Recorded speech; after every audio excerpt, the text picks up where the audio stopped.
Bismillahirrahmanirrahim. Assalamualaikum warahmatullahi wabarakatuh. Waalaikumsalam warahmatullahi نويت التعلم وتعليم والإفادة والاستفادة والتدبر والتذكير والنفع والانتفاع والحث على تمسك بكتاب الله وسنة رسول الله والدلالة على الهدى والدعاء على الخير. اللهم صل على سيدنا محمد الفاتح لما أغلق والخاتم لما سبق ناصر الحق بالحق الهادي إلى صراطك المستقيم وعلى آله وصحبه حق قدره ومقداره العظيم. سبحانك لا علم لنا إلا ما علمتنا إنك أنت العليم الحكيم. رب اشرح لي صدري ويسر لي أمري واحلل عقدة من لساني يفقهوا قولي. صلى الله على سيدنا محمد وعلى آله وصحبه وسلم والحمد لله رب العالمين. الحمد لله رب العالمين وبه نستعين على أمور الدنيا والدين والصلاة والسلام على أشرف الأنبياء والمرسلين سيدنا محمد وعلى آله وصحبه أجمعين. قال المصنف رحمه الله ونفعنا بعلومه في الدارين العقاد. الباب السادس عشر في العزلة. فصل في فوائد العزلة وغوائلها وكشف الحق في فضلها. Bab yang ke-16 yang membahas tentang keutamaan uzlah dan apapun yang dianjurkan atau bagaimana etika seseorang ketika beruzlah. Sebagaimana kita ketahui bahwasanya uzlah itu artinya adalah mengasingkan diri dari keramaian, menyendiri istilahnya. Dan uzlah di sini tidak tertuju kepada tempat yang jauh. Hanya saja seseorang terkadang memilih tempat yang jauh karena agar jauh daripada yang namanya keramaian. Dan tujuan uzlah itu bukan disebabkan karena memiliki masalah sebelumnya dengan orang setempat, atau barangkali lari daripada yang namanya tanggung jawab. Tujuan uzlah adalah untuk mendekatkan diri kepada Allah Subhanahu wa ta'ala. Sehingga dikatakan oleh Imam Ghazali, wa'lam anna al-amra fiha yakhtalif bi ikhtilafil ashkhas. Ya, terkadang yang harus kita ketahui bahwasanya uzlah itu ya tergantung keadaannya, ya sesuai dengan apa yang dialami oleh orang yang ingin melakukan uzlah. Ya, ada yang uzlah itu karena memang ingin berbenah diri, berbenah keadaan. Ada yang uzlah itu barangkali ya menghindar dari kemaksiatan yang barangkali marak di lingkungannya. Tapi ada juga yang barangkali uzlah itu supaya apa? Barangkali tidak tahan karena sikap orang rumahnya. Ya kan? Nah, itu bisa jadi. Ya kan? Nah, tapi itu Masya Allah bisa jadikan seseorang jadi wali. Ya. Amma fawaidul uzlah fatamakkun minal muwazabati 'ala at-ta'at. Nah, kata Imam Ghazali, di antara manfaat atau faedah uzlah itu adalah di antaranya fatamakkun minal muwazabati 'ala at-ta'at. Menjadikan orang yang mengambil langkah uzlah itu dia bisa disiplin untuk melakukan ketaatan. Artinya uzlah itu adalah proses untuk menjadikan kita disiplin. Tapi kalau ada orang uzlah, ya, kemudian ketika dia kembali ke rumah, namun tidak disiplin dalam hal ketaatannya kepada Allah, berarti uzlahnya gagal. Karena uzlah itu melatih kita agar kita disiplin. Ya, sholat pada waktunya, kemudian membagi waktu untuk beribadah, untuk beristirahat dan sebagainya. Ya, itu disiplin, agar disiplin. Tapi kalau misalkan seseorang setelah dia itu mengaku kalau dia itu telah uzlah, kemudian kembali dan kemudian dia itu tidak disiplin dalam hal ketaatan, berarti uzlahnya itu gagal. Kenapa dikatakan gagal? Karena uzlah segala sesuatu itu harus membuahkan hasil. Apalagi yang namanya uzlah. di mana menyendiri untuk mendekatkan diri kepada Allah. Wa tarbiyatul ilm, dan kemudian tujuannya adalah untuk mendapatkan pendidikan. Terkadang keadaan itu mendidik kita. Di saat kita itu menyendiri, uzlah, terkadang keadaan itu mendidik kita. Bagaimana keadaan itu bisa menjadikan atau menimbulkan kita itu memiliki sifat atau rasa takut kepada Allah, khauf. Atau barangkali dengan uzlah menyendiri itu kita merasa bahwasanya kita ini tengah diawasi oleh Allah, tahta muraqabatihi. Bagaimana Allah Subhanahu wa taala mengawasi gerak-gerik kita.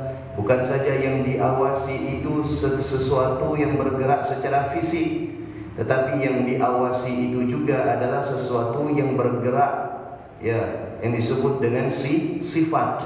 Perubahan dari satu sifat ke sifat yang lainnya, perubahan dari satu keadaan yang lainnya, itu diketahui oleh Allah Subhanahu wa taala. Wa huwa ya'lamu sirra wa akhfa. Dan Allah Subhanahu wa taala Maha mengetahui segala sesuatu yang disembunyikan.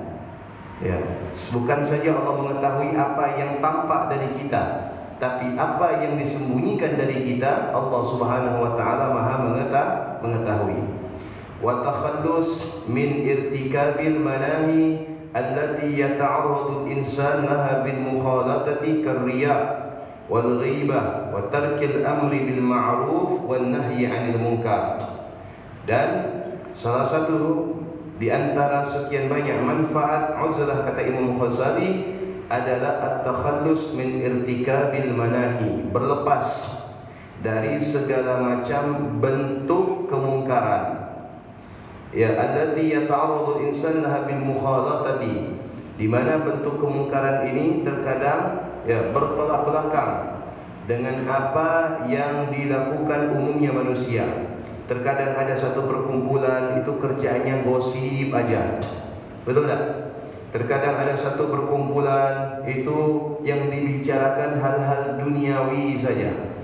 Terkadang ada satu perkumpulan yang menjadikan kita lalai kepada Allah. Ini kalau perkumpulan yang semacam ini ada di lingkungan kita, kita dianjurkan untuk uzlah. Kita dianjurkan untuk uzlah. Jangan sampai merasa tidak enak, merasa tidak nyaman dan lain sebagainya. Kita tetap berada di lingkungan tersebut, karena lambat laun lingkungan tersebut akan merusak keadaan kita. Laksana orang yang berkumpul dengan penjual minyak wangi, maka akan menjadi wangi. Dan orang yang duduk dengan tukang besi, maka dia mendapatkan apinya. Na'udzubillah. Wa musaraqatu at-tab'i min al-akhlaq adh-dhamimah wa kadzalik yatafarraq li masalih ad-dunya min al-harfi was-sana'at. Dan termasuk di antaranya adalah bagaimana kita itu dianjurkan untuk menghindar dari keadaan moral yang rusak. Apabila di lingkungan itu moralnya semuanya rusak, dan ini adalah tujuannya untuk kemaslahatan keadaan kita. Al-faidatul ula at-tafarruh lil ibadah wa tafakkur wal istighnas billahi ta'ala wa munajati wa mutala'atil malakut, wa dhalika innama ya'ti bil uzlah wa mufaraqatil khalqi. Imam Ghazali membagi menjadi dua manfaat uzlah, atau yang disebut dengan faedah. Di antaranya apa? At-tafarruh lil ibadah. Salah satu manfaat uzlah, kata Imam Ghazali, adalah mendorong, menjadikan kita itu memiliki hasrat atau semangat untuk mengerjakan amal ibadah.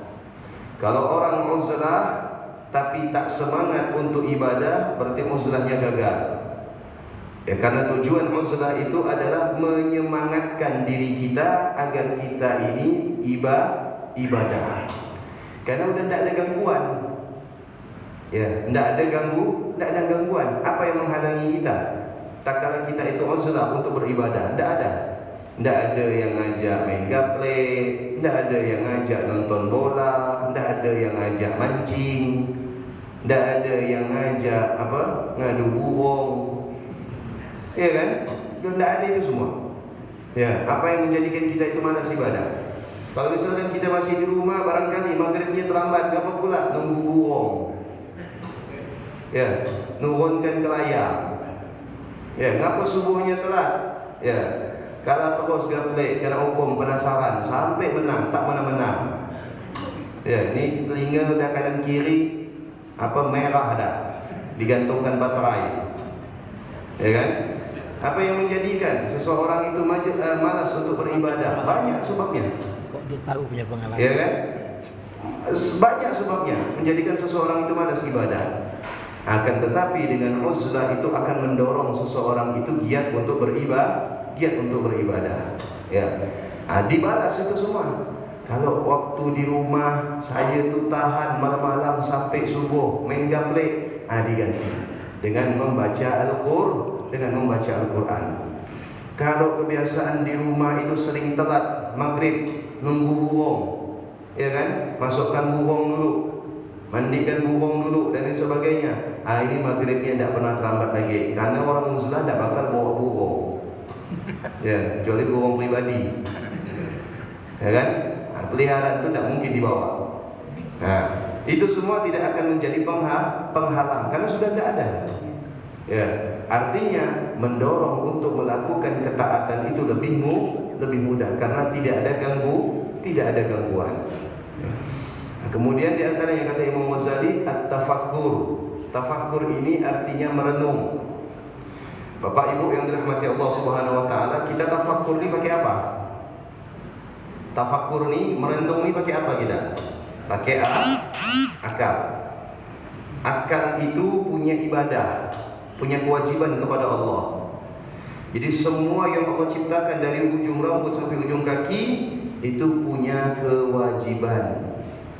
Kewajibannya kepada Allah Subhanahu wa taala itu adalah wa ma khalaqtul jinna wal insa illa liya'budun, agar beribadah kepada Allah. Tidak ada Allah Subhanahu wa taala ciptakan satu anggota tubuh itu atau bagian daripada tubuh kita semuanya ini sia-sia alias nganggur, tidak ada. Semua yang ada di dalam tubuh kita, entah itu perasaan, entah itu akal, entah itu fisik, ya, semua memiliki tugas. Tugasnya apa? Mengingat Allah. Tubuh mengingat Allah dengan cara sholat. Ya, tubuh ini mengingat Allah dengan cara sholat. Tubuh mengingat Allah dengan cara berpuasa. Tubuh mengingat Allah dengan cara membaca Al-Quran. Ya, hati, keadaan punya cara untuk mengingat Allah. Bagaimana caranya? Yaitu diantaranya dengan bersabar, dengan bersyukur, dengan qanaah, menerima apa adanya, takut kepada Allah Subhanahu wa ta'ala, dan takwa kepada Allah. Adapun akal, kita diberikan akal ini punya tugas, punya kewajiban. Jadi akal ini bukan hanya dipakai untuk menghitung 1 tambah 1 2, 2 tambah 2 4, 5 dikurangi 3 2, bukan itu saja. Tetapi akal yang Allah anugerahkan kepada kita, ya, memiliki tugas kewajiban, yaitu apa? Tafakkur, merenung. Jadi tafakkur itu adalah ibadah untuk akal. Tafakkur itu adalah ibadah untuk akal. Jadi akal kita dipakai untuk ibadah. Bukan hanya akal ini dipakai untuk menghitung untung rugi, ya, menguntungkan atau merugikan, ya, kemudian menjadikan kita kaya atau tidak, menjadikan kita sukses atau tidak, berhasil atau tidak. Bukan itu saja dipakai akal ini, tapi akal itu dipakai untuk merenung terhadap segala apa yang diciptakan oleh Allah. Makanya Syekh Nawawi Al-Bantani rahimahullah, ya, di dalam karyanya Kasyifatus Syaja, Beliau mengatakan bahwasanya tafakkur itu ada 5 cara. Yang pertama adalah merenung akan ayat-ayat Allah di dalam Al-Quran. Karena di dalam Al-Quran itu begitu banyak contoh bagaimana Allah Subhanahu wa ta'ala memberikan kepada kita bahan renungan. Seperti ketika Allah Subhanahu wa ta'ala mengingatkan akan kenikmatan yang Allah telah berikan kepada kita, baik untuk kita di zaman sekarang ini atau untuk orang-orang yang telah mendahului kita. Sebagaimana firman Allah, ya ayyuhalladzina amanu dzkuru ni'mati allati an'amtu 'alaikum. Betul tak? Ya ayyuhan nasu dzkuru ni'mati an'amtu 'alaikum dan sebagainya. Kenapa Allah memberikan peringatan atau mengingatkan kita akan kenikmatan yang Allah berikan kepada kita? Agar kita menjadi orang yang pandai untuk bersyukur. Diingatkan terus kenikmatan yang diberikan oleh Allah. Makanya terkadang orang tua itu kalau jengkel sama kita, disebut apa yang dilakukan oleh orang tua. Ingat kau waktu kecil, bagaimana mak merawat kau. Ingat, melahirkan kau tu bukan mudah, payah. Udahlah paling besar, rupanya paling bingal. Kan? Paling banyak makannya. Begitu juga bapak. Kan? Ingat kau waktu kecil, digini dan sebagainya. Kenapa orang tua itu selalu menyebut? Bukan orang tua tu riak. Tidak ada orang tua riak tu, tidak ada. Orang tua tidak ada riak kepada anaknya, tidak ada. Ingat, jangan orang tua nyebut kenikmatan lalu anaknya bilang, tak ikhlas mak ni, riak. Nak ngomong ikhlas pula sama orang tua. Kalau tak ikhlas tak ada dibesarkan, betul tak? Apa yang dibicarakan oleh orang tua mengenai kenikmatan-kenikmatan yang telah kita terima, tujuannya apa? Supaya kita pandai bersyukur. Cara pandai mensyukuri, cara mensyukuri apa yang telah diberikan orang tua kepada kita, caranya dengan apa? Dengan berbakti. Caranya dengan berbakti kepada orang tua. Orang tua tidak minta dibalas. Orang tua tidak minta dibalas apa yang dilakukan oleh orang tua kepada anaknya. Di total berapa pampers dari umur 1 tahun sampai umur 5 tahun pakai pampers di total. 1 minggu habis 2 bal. 1 bal harganya 40.000. Tidak mungkin orang tua seperti itu. Tidak ada orang tua seperti itu. Tapi semua kenikmatan yang diceritakan oleh orang tua, yang disebut oleh orang tua, agar kita ini menjadi orang yang pandai bersyukur, menjadi anak yang pandai bersyukur. Tidak cukup dengan mengatakan terima kasih kepada orang tua, tapi dibuktikan dengan berbakti. Begitu juga dengan Allah. Kenapa Allah seringkali di dalam Al-Quran menyebut kenikmatan-kenikmatan yang Allah berikan kepada umat-umat terdahulu, agar kita sebagai umat yang terakhir, umat akhir zaman, lebih pandai bersyukur kepada Allah daripada umat-umat yang telah diciptakan oleh Allah. Makanya Allah sebut terus kenikmatan di dalam Al-Quran supaya kita, umat Nabi Muhammad ini, menjadi umat yang paling pandai untuk bersyukur. Termasuk di antara cara bersyukur kepada orang tua, bagaimana yang diajarkan oleh Nabi Allah Sulaiman di dalam doanya. Apa kata Allah Subhanahu wa ta'ala di dalam Al-Quran, munajat daripada Nabi Allah Daud, Rabbi auzi'ni an ashkura ni'mataka allati an'amta alayya, terus wa ala walidayya. Rabbi auzi'ni ay habli, ya Allah berikan petunjuk kepadaku. Nabi itu pandai bersyukur. Orang yang manusia yang pandai bersyukur kepada Allah itu adalah para nabi. Itu adalah itu yang pandai bersyukur. Yang paling utama pandai bersyukur kepada Allah itu adalah dari kalangan para nabi. Tapi sungguh begitu Nabi Allah Daud Memohon kepada Allah, Rabbi auzi'ni an ashkura. Ya Allah, masukkan aku, ajarkan aku, limpahkan kepadaku, ya, berikan kepadaku cara agar pandai bersyukur kepadamu. Itu Nabi Allah Daud minta kepada Allah agar diberikan, diajarkan cara untuk bersyukur. Karena Nabi Allah Sulaiman, ya, khawatir seiring semua kenikmatan yang diterima olehnya menjadikan ia tidak pandai bersyukur kepada Allah. Ini setidaknya menjadi cambuk bagi kita. Satu kenikmatan diberikan oleh Allah kepada kita, kita bersyukur. Dua kenikmatan diberikan oleh Allah, kita bersyukur. 3, 4, 5, 6, 7 udah lupa nak bersyukur sama Allah. Udah pandai lupa. Ya, cara bersyukur kepada Allah Subhanahu wa ta'ala. Dan kemudian wa'ala walidayya, dan termasuk kepada orang tua saya, yaitu Nabi Allah Daud. Nabi Allah Sulaiman mendapatkan kerajaan itu disebabkan Nabi Allah Daud.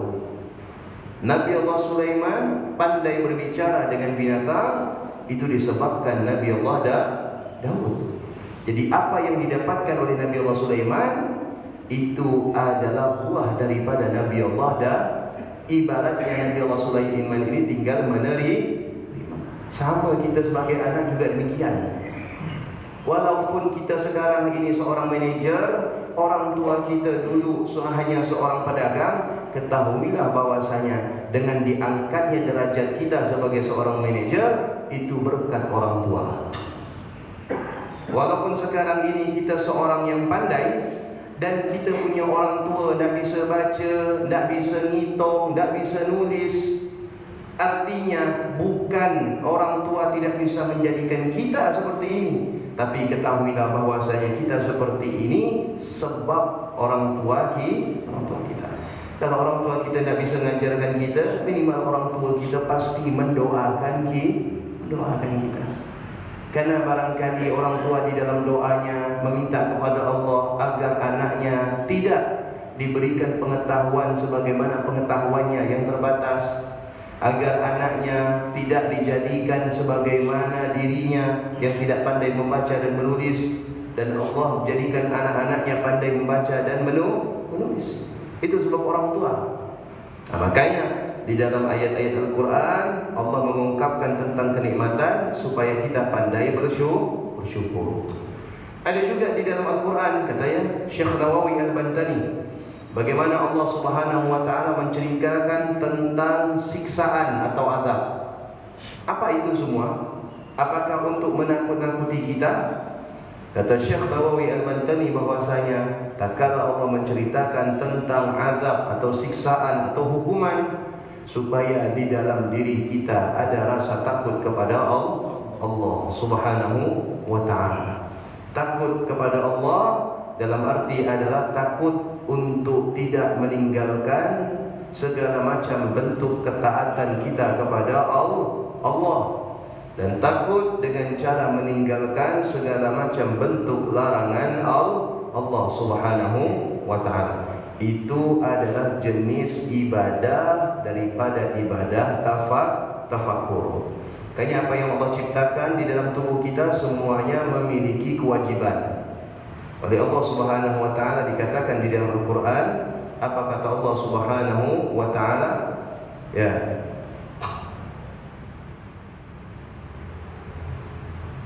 Inna fi khalqis samawati wal ard wa ikhtilafil laili wan nahar la ayatin liulil albab. Ya, petunjuk atau tanda-tanda kebesaran bagi siapa? Bagi orang yang memiliki akal. Siapa yang dimaksud dengan orang yang memiliki akal itu?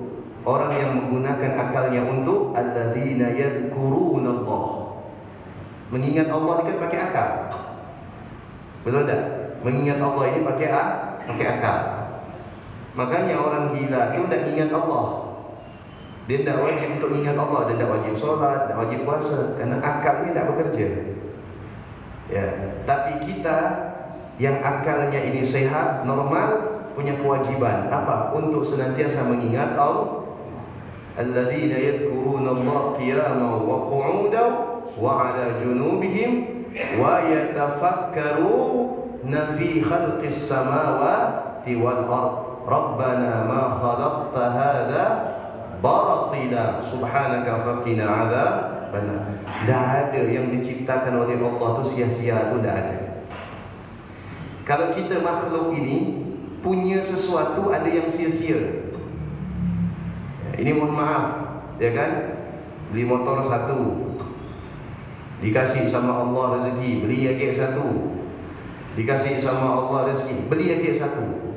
Padahal kaki cuma dua. Betul tak? Kaki cuma dua, kaki cuma dua, motornya tiga. Ya, anaknya cuma satu. Kadang anak ya pakai motor satu, motornya masih ada dua. Kadang tak terpakai motor tu. Dibeli karena apa? Karena unik, karena antik. Karena dia ini memang tidak bisa merawat, ya akhirnya sesuatu itu menjadi terbengkalai. Kalau bahasa orang Melayu, bahasa kasar tu jadi dibangkai. Banyak beli mobil antik, beli motor antik, beli sepeda antik, betul tak? Beli barang katanya antik, ya kan yang tidak bisa merawat, tu barang jadi rongsokan. Sekarang saya tanya, itu cuma-cuma tak? Cuma-cuma. Itu kalau kita sebagai makhluk. Tapi kalau bagi Allah, setiap yang Allah ciptakan tidak ada yang cuma-cuma. Semuanya ada manfaat. Ya. Apa yang tidak ada manfaat? Semua ada manfaat. Ulat itu ada manfaat. Kalau tidak ada ulat, kita tidak bisa hidup. Karena tanaman, sayur mayur itu yang paling bagus adalah sayur yang dimakan Apa manusia bisa hidup tanpa sayur? Tidak bisa. Semua ada sayur. Tepung dari tanaman, tempe dari tanaman. Ya, tapi makan daging terus-terusan. Iya, hewan yang ente makan itu makan tanaman. Ya, tidak mungkin sapi itu makan indomie ya. Ya kan? Semuanya itu berputar. Semua yang diciptakan oleh Allah tidak ada yang sia-sia. Sudah Allah katakan dalam Al-Quran. Ya. Ma khalaqta hadza batila. Apa yang kau ciptakan Allah tidak ada yang sia-sia. Termasuk nyamuk yang ganggu, yang gigit kita, Allah ciptakan. Ya, itu memiliki manfaat. Manfaatnya apa? Betapa banyak orang yang bekerja di pabrik obat nyamuk. Kalau nyamuk tidak ada pabrik obat nyamuk. Ya, adanya pabrik obat nyamuk, ada yang bekerja. Berapa ribu karyawan yang kerja di pabrik nyamuk itu, di pabrik obat nyamuk. Ya kan? Nah, artinya kita punya akal, memiliki kewajiban. Apa kewajibannya? Kewajibannya adalah tafakkur, untuk merenung, memikirkan apa yang Allah ciptakan untuk kita, apa yang Allah berikan untuk kita. Ya, dengan tafakkur, dengan merenung ini menjadikan kita menyadari bahwasanya semua yang Allah anugerahkan kepada kita itu adalah sesuatu yang paling berharga. Makanya kenikmatan Allah itu tidak bisa kita hitung. Wa in ta'uddu ni'matallahi la tuhsuha. Tidak bisa dihitung. Wal istighnas billahi ta'ala wa munajati wa mutala'atil malakut. Dan di antara ya faedah al-uzlah atau khalwat itu, kata Imam Ghazali, adalah istighnas billah. Seseorang itu merasa nyaman dengan Allah Subhanahu wa ta'ala. Artinya keadaannya itu tentram. Orang yang uzlah, gelisah, berarti menunjukkan orang tersebut tidak dalam keadaan tentram. Tentram itu bagaimana? Tentram itu artinya dia tidak gelisah. Ya, dia tidak khawatir. Karena di saat dia itu uzlah, ya tentunya Allah Subhanahu wa ta'ala akan menjamin segala sesuatu terhadap dirinya. Ini terjadi pada Imam Suyuti. Imam Suyuti itu pernah ya ingin membuktikan salah satu daripada firman Allah yang berbunyi Wa ma min dabbatin 'ala Allah fil ardi illa 'ala Allahi rizquha. Wa ma min dabbatin fil ardi illa 'ala Allahi rizquha. Dan tidak ada satu makhluk pun di atas muka bumi ini kecuali Allah telah menjamin rizkinya. Selama orang itu hidup, selama masih ada nafas, pasti ada rizkinya. Ingat, walaupun dia dalam keadaan sakit. Kita lihat orang di rumah sakit itu, ya kan? Paling banyak makanannya malahan, ya kan? Rotinya berjenis, buah-buahannya, betul tak? Yang jaga yang kenyang, ya, yang jaga yang kenyang, yang jaga. Apalagi dia pakai asuransi itu, Allah. Pihak asuransi bilang 1 hari dapat 600.000, kira dapat duit, menghabiskan makanan 600.000. Yang kenyang yang jaga, yang sakit tak ngerasa. Padahal yang bayar asuransi yang sakit. Nah, itulah istilah kata Imam Ghazali, masaibu qaumin 'inda qaumin fawaidu. Terkadang musibah bagi suatu kaum, tapi bagi kaum yang lain itu faedah. Ya. Musibah bagi suatu kaum, tapi bagi kaum yang lain itu manfaat, dia dapat untung. Waktu Covid, ya kan, yang tukang mandikan jenazah itu sombong. Ya, banyak saya temukan tukang mandi jenazah udah banyak nyimpan tanah kapling dia. Sehari mandikan jenazah sampai belasan. Ya, padahal orang dia dapat musibah dia untung. Emang begitu ciptaan sunnatullah itu memang seperti itu. Jadi Imam Suyuti ingin membuktikan firman Allah, wa ma min dabbatin illa 'ala Allahi rizquha. Pergi Imam Ghazali uzlah. Ini kayak cerita wali yang pertama tu. Jadi wali sebab istrinya. Kok ini beda lagi? Ya, ini ingin membuktikan firman Allah. Pergi Imam Ghazali. Benar tak Allah ni tetap menanggung rezeki hambanya? Pergi ke suatu tempat, ya kan? Pergi ke suatu tempat, Imam Suyuti ini uzlah, jauh dari keramaian. Ya. Begitu uzlah, Imam Suyuti mendapati di dalam tempat, di dalam gua itu ada orang tengah ibadah. Ya sudah, Imam Suyuti pun bentangkan sejadah ibadah. Begitu jam makan, Imam Suyuti ingin membuktikan firman Allah, wa ma min dabbatin illa 'ala Allahi rizquha. Ini udah jam makan. Kira-kira Allah ada nak mengirimkan saya rezeki, makanan. Sekarang makanan tak saya cari, tak saya minta. Saya ingin membuktikan ada tak makanan ini yang sampai ke saya. Apa yang terjadi? Begitu jam makan, ternyata orang yang datang sebelum Imam Suyuti itu siap-siap untuk makan, ya kan? Dibentangkannya lampen, diletakkannya makanan. Imam Suyuti puak-puak tidur, tak mau ibadah. Karena kalau ibadah diajak makan. Kalau tidur segan dia nak bangunkan. Puak-puak tidur Imam Suyuti. Apa bang ini bilang? Wahai saudaraku, ayo kita makan, karena sudah jamnya makan. Habis itu ibadah lagi. Imam Suyuti diam. Diajak lagi. Wahai saudaraku, ayo, ya, waktunya makan. Habis makan kita ibadah lagi. Diam Imam Suyuti sampai 3 kali. Tahu tak apa yang terjadi? Ketiga kalinya orang ini ambil roti, dipotongnya, itu datang ke Imam Suyuti yang lagi baring. Mulutnya Imam Suyuti dibuka, dimasukkan, makan. Baru Imam Suyuti sadar, Allah, kata Imam Suyuti, emang betul, kalau udah rezekinya tak kemana. Ya. Kalau sudah rezekinya memang udah tak kemana.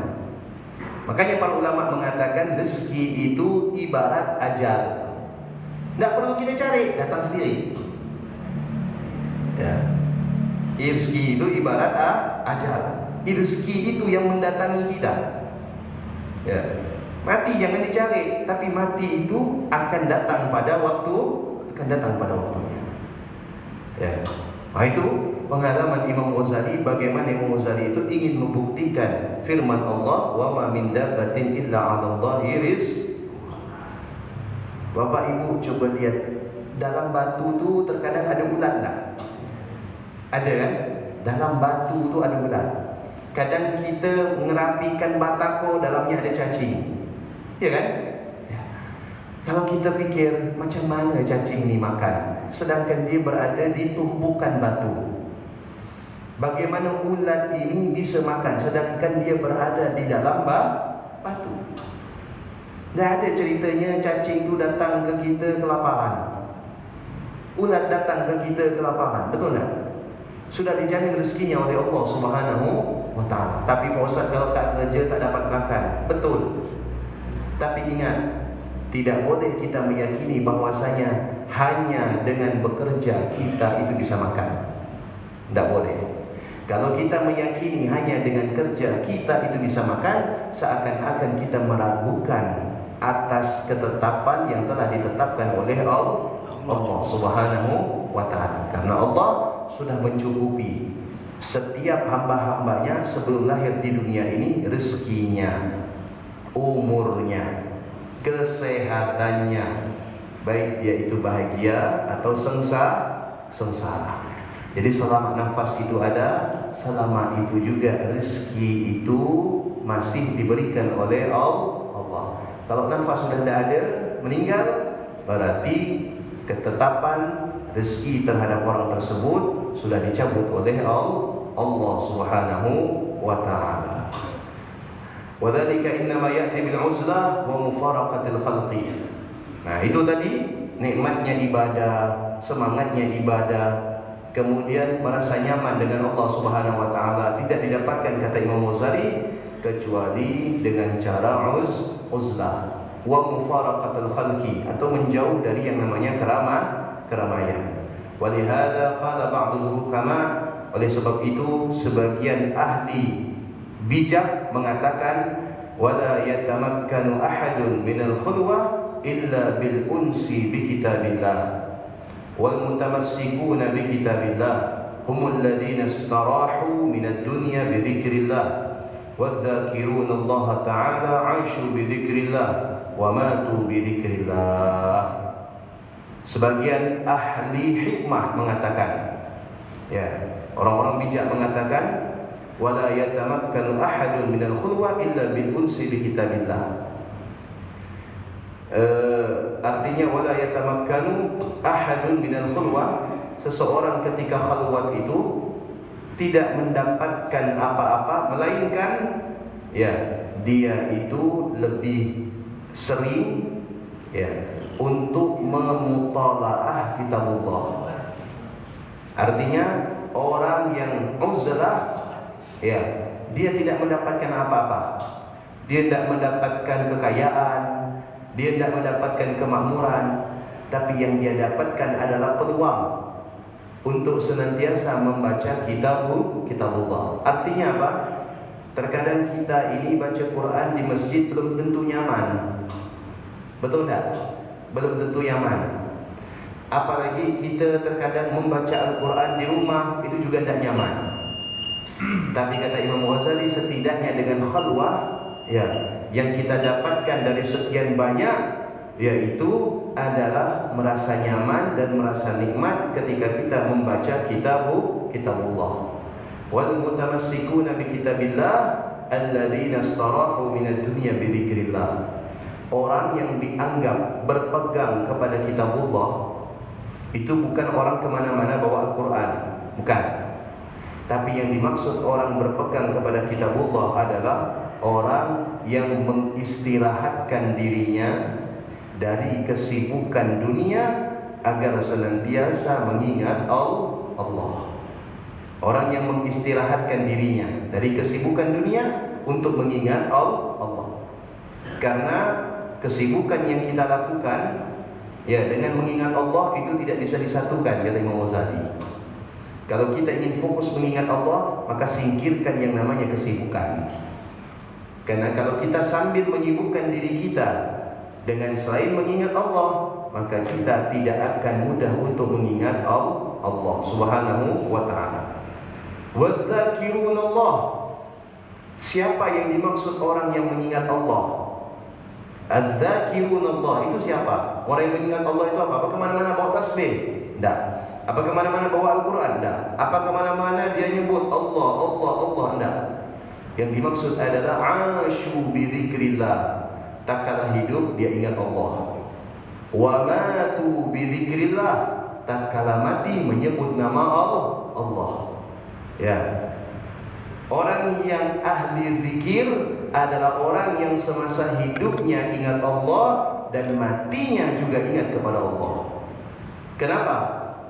Karena orang yang tulus mengingat Allah ketika hidup, maka Allah akan mematikannya dalam keadaan mengingat Allah. Ya, itu bukti ketulusan. Ya, bukti ketulusannya mengingat Allah, menyebut nama Allah. Maka Allah jadikan matinya dalam keadaan menyebut nama Allah. Bapak Ibu tahu Ibnul Arabi, salah seorang tokoh sufi yang divonis sesat, yang dia itu mengaku sebagai Allah. Kalau istilah di Indonesia ini ada yang namanya Syekh Siti Jenar.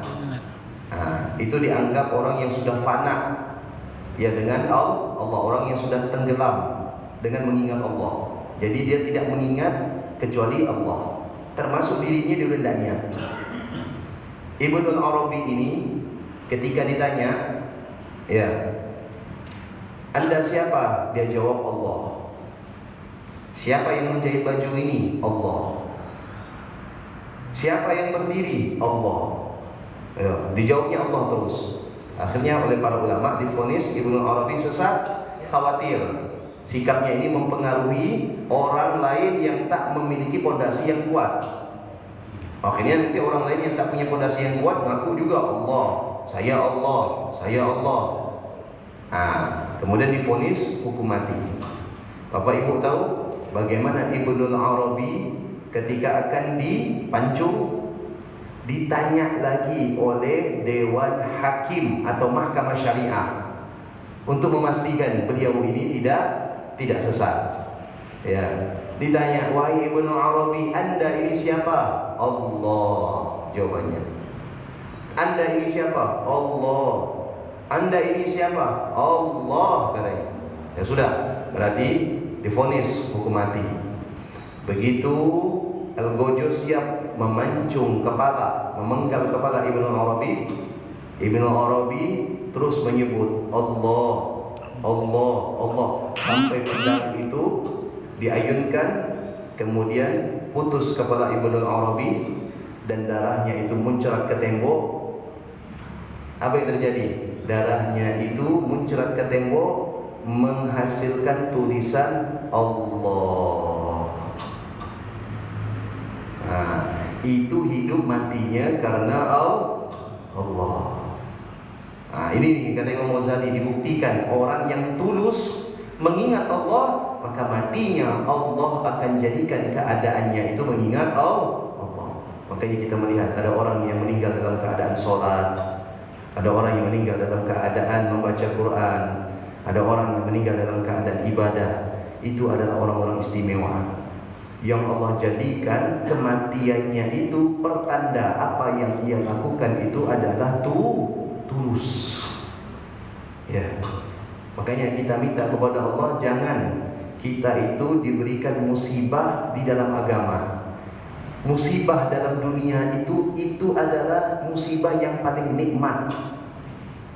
Tapi jangan sekali-kali kita itu diberikan musibah di dalam agama.